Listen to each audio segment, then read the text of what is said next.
કાંકરેજ તાલુકાના થરામાં જૂના ગામ તળમાં બિરાજમાન બાલા બહુચર માતાના મંદિરમાં ચૈત્ર સુદ ત્રીજના જલારામ બાપાના ભજન યોજાયા હતા।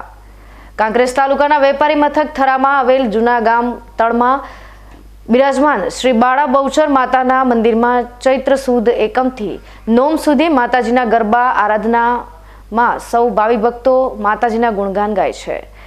ત્યારે બહુચર માતાજીના મંદિરમાં ચૈત્ર સુદ ત્રીજના રાત્રે જલારામ બાપાના ભજન સત્સંગનું આયોજન કરવામાં આવ્યું હતું। જલારામ મંડળ દ્વારા શ્રી બાળા બહુચર માતાજીના માય મંડળની નવી ટીમનું સાલ તેમજ જલારામ બાપાનો ફોટો આપીને સન્માન કરવામાં આવ્યું હતું। આ પ્રસંગે દરબારગઢના રાજવી પરિવારના લાલભા વાઘેલા ખાસ ઉપસ્થિત રહ્યા હતા। જલારામ બાપાના ભજનમાં જલારામ મંડળની બહેનોએ જલારામ બાપાના ખૂબ જ સુંદર ભજન ગાયા હતા।